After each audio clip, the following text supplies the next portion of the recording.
What's up mga kasakol? Nandito na naman inyong katropang mahilig magsakol, Jigs TV. For today's episode, yan, meron tayong kasama ngayon. Humingi ako ng tulong. Malakas daw itong kumain. Pambato to ng Pampanga dati. Eh, saan ka nakatira ngayon, Kuya Dex? Valenzuela na. Valenzuela na. Ayan. So yan, sa mga kasakol ko dyan, sa mga follower ko, ayan, ito yung FB page ni Kuya Dex, ito yung YouTube channel niya. Pakipollow mga kasakol and pakisubscribe. Matagal ko nang pinangarap tong collab na to. Pinanonood ko sila dati pa, nung panahon na ako'y nasa Spain pa. So mga kasakol, pakipollow po. Yan, salamat. Napakaswerte natin ngayong araw na to dahil napaunlakan tayo na makasama siya sa ating mukbang. So, bago natin simulan sa kulin nito, magdasal muna tayo. Alright, Next. sige. Bless us, O Lord, in this day gift which we are about to receive from thy bounty through Christ our Lord. Amen. Amen. Yun, salamat So, po. Kuya Dex, ano pang hinihintay natin? Sakulan na. Kuya Dex, Uy, papakita ko sa kung gaano kalutong. pinapalo-palo mo din ng Oh. kutsara to ah. Ang kutsara, plastic pa. Plastic yan. Tutusok natin. Sus, Mariosep. Mutunog oh. Gaano kalambot. Ang lambot pati, no? Rinig nyo ba yun, no? Ay, ang ganda ng itsura po nung pagkakaluto. Ayan, oh. Wow. Juicy loob niyan. So, ito ay isa sa mga menu ng Kuya Jigs. Yes. Bulalo. Crispy pata. Crispy pata, 850 pesos. May kasama siyang 4 na soft drinks, Ayun, no? 4 na rice, Mhm. good for 4. Wow. Only soup. Packaged pala yan. Yes. If ever, no? So, sa mga, pwede ito sa mga group na pupunta rito. Yeah. Alam niyo po ito na, napansin niyo po sa likod namin, this is the dining area. So far, sir, so far, Kuya Jigs, ilan ang nakakasya dito? Kasi dito mga 40, 35 to 40. 35 to 40 people, ha? Yes. Tumatanggap ba kayo ng mga special functions, yung maramihan? Hindi na. Hindi Hindi na na, namin ito puro mga ano lang, no? Walk-in lang. Walk-in pero family pwede talaga, Yes, no? yes, yes. At yan po, yung pinakita niya kanina, 850. 850, good for the family of 4, no? Ayan po, sa mga mahihilig tumira dyan. Biyakin na muna natin to bago natin Sige. biyakin yung iba pa. Sige. Sige ha, pakita Do the natin. honor, Kuya Dex. Okay, salamat. Nakita niyo na. Ay, nahawakan ko po ha. Tignan niyo yung lutong na yan, no? Wow. Tignan niyo po, oh. Napakalambot nga naman, no? Kuya Dex, ang bagal mo. Natatakam na ako eh. Grabe. Pinipigilan ko po eh. Hindi mo pala sanay ng ganun to. Talagang mag sinabing kain. Banat, cheers! Cheers! Yun, no? Ay, ang lasa. Ang lambot. Noy. Napakalambot ng kanya. Ang sausawan po nito, partner. Special source yan, Kuya Dex. Gawa ko yan. Ito din yung ginagamit mo sa mga mukbang mo, ha? Yan. Yun. Tama. Napapansin ko po, kung napanood nyo si Kuya Jigs before, siya yung kilalang bumanat ng cobra. Cobra ba yun? Alam niyo, pinanood ko siya nun, takot ako eh. 6 na cobra, Balot. tapos 6 na balot. Grabe. Sausawan natin, subukan natin ha. Special sauce, care of Kuya Jigs. Yeah.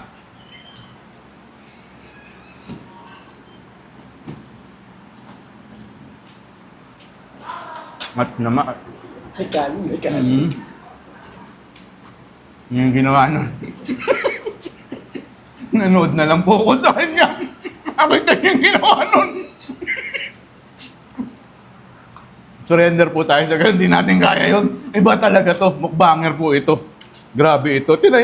Ginanyan yung kanin eh. Ginanon lang eh. Pwede. Dalawang kagat lang yung kanin. Dalawang banat mo lang pala yan. Dalawa lang. Hindi ka gumagamit ng kutsara pag kumakain. Hindi. Kaya nga sakol, Kuya Dex. Ayun ba ang ibig sabihin, no? Ito yung sakol, ito. Isang sakol. Ayan. Yan. Isang Salitang sakol. Batangas. Batangas. Yung pala yun, ha? Isang sakol, tapos susubo. Sinakol. Yung pala yun. Yung sa akin po, gajolin lang yung laki. Yung sa kanya po, sakol. Yung sa akin, saklang. Pag mo nalagyan ng kol, saklang sa akin. Lakat kumain, oy. Parang gusto ko naman pumunta dyan sa harapan, manonood muna ako. Ang lakat kumain, grabe. Kuya Jigs. Anyway, Noy. Naku ha, siguro sa unang kagat pa lang po at sa unang subo ni Kuya Jigs, nakita nyo naman, natakam na kayo. Marahil, gusto nyo pumunta rito, no? Showcase lang po natin. Ayan, nakikita nyo yung address na yan. Dayuin na po natin, sugurin na natin. May nagbibigay po ng soft drinks dito. Yeah. Ang soft drinks natin, ilang piraso? 4. 4. May unli ka rin bang ganyan? Soft drinks? Wala naman. Wala naman. Kala ko meron din. Lahat ko kasi sa taong to unli. Yung cobra nun, magkala ko i-unli niyan eh. Wow. Nga pala, nagtataka ako. Ang dahil yung nagtatanong, for sure, ang dahil nagtatanong. Sa mga nanonood sa atin, siyempre, the jigs, lakas mong kumain, mukbang, Yeah. ang dahil mo kinakain, paano mo mini-maintain yung health? Ganito, Kuya Dex, ang ginagawa ko. Pagka ako may mukbang kinabukasan, diba, bukas magmumukbang ako. Ngayong araw na to, hindi ako kakain yan. 16 hours. Tapos pagkakain ko ng mukbang, kinabukasan na ulit yung kain ko. 24 hours yun. Walang kain. And then, plus gym, exercise yan. Wala ka mang maintenance na iniinom, gano'n something? Wala. All goods ako. Wow. Kaya pala pwede. Puro putok-batok po ang minumukbang nito. At magtataka ka sa akin, ang mataas sa akin ay yung good cholesterol. Samantalang puro... Puro putok-batok kinakain ko. Ba? Bihira yung pisik ng katawan mo siguro nun, no? Oh.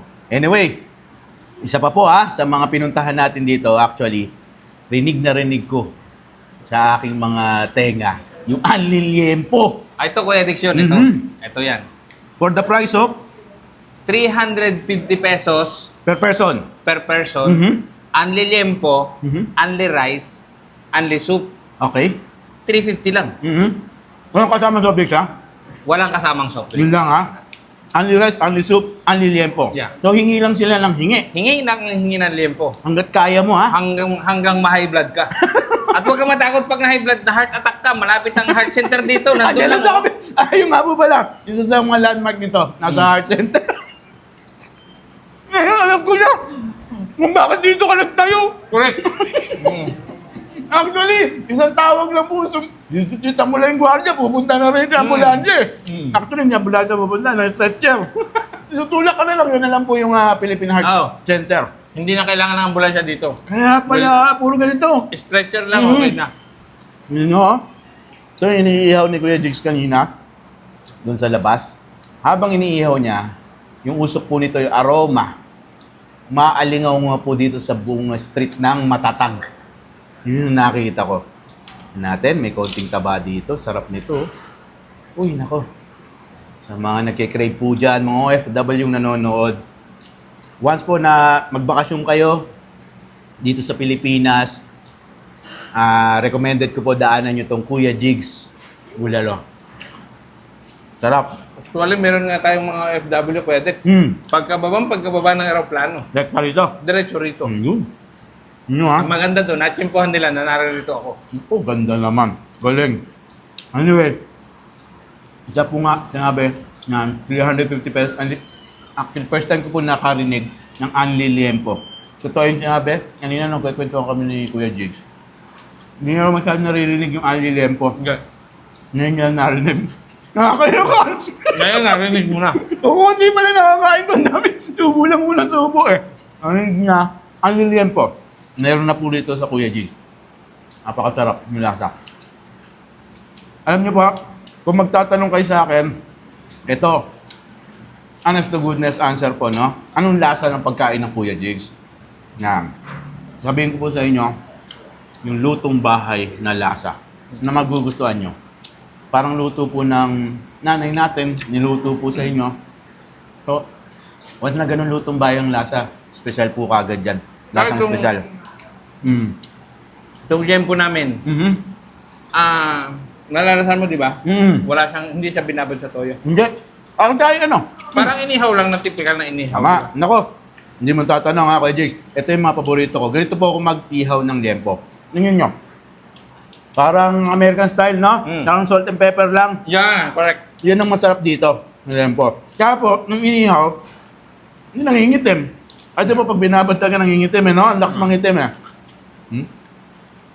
Kaya magtataka ka minsan, maputi. Mm-hmm. Pero dinadaan mo ako sa kwento, ubos na yung liempo ko. Kinain. Napapahintubo ko. Kasi habang kumakain kami rito, habang titesos kami, napapatingin ako sa kanya. Talaga po wala yung kanyang sinasabi sa kanyang mga content, no, sa kanyang vlog. Sakulan na, sinasakul po lahat ng kinakain niya. Lahat po sinakul eh. Yung pala yun ang ibig sabihin. Isang sakul eh, ito malalim na salitang Batanggenyo. Na, ayun Nako, shoutout po. Tangas City. Ang ating kababayan dyan, no? Ayun. Nga pala, speaking of mga kainan, hindi ka sumasali ng mga fastest eating challenge, mga ganyan? Meron. Meron ka ng salihan? Actually, ka-upload ko lang yung yung Lomi. Loming Batangas, isang ganon. 2 minutes and 4 seconds. Naubos mo? Oo, naubos ko. Ano yun? Size na yung sambatya? Hindi naman. Ganyan lang kalaki Planggana, siya. parang planggana. Pero sobrang init nun.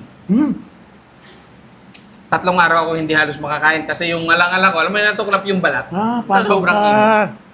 Kasi kailangan mong kainin kahit mainit. Siyempre, 2 minutes and 4 seconds, kailangan mo ubos mo. Ano lang ako singit ko lang, ang lambot ng liempo. Yung karne. Ang sarap. Wow. Yung soup natin, Andy soup din to, no? Itong bulalo, Andy soup din yan. Pag sinabing Andy soup, siyempre, ayun ang may pumapasok na soup talaga rito. Ayan bulalo ito. Ilan bang soup ang kailangan mo? Ito Andy Ito ba? Andy, diba? Ayan. Puro. Oh. Kaya po ba Andy, Ayan. May maliligo tayo na sabaw dito. Teka, lagay natin yung isa dyan. Siyempre, tikman natin lumulutang taba ko. Wow. Ano? Ang lasa? Bulalo. Siguro, hindi na ako magtatanong, Batanggenyo to Siyempre, pagka Batanggenyo, alam mo na. Ang lasa. Ang bulalo, hindi ko magkakamali ito. Sarap. Ang sarap nung nilalagay mong onion springs. Onion leeks. Onion leeks. Lumalasa talaga siya doon sa sabaw. Tapos, ito, buto-buto ng baka gamit mo talaga. Oo. Saka yung laman. Kaya ganito. Ang sarap. Pigayin ko lang.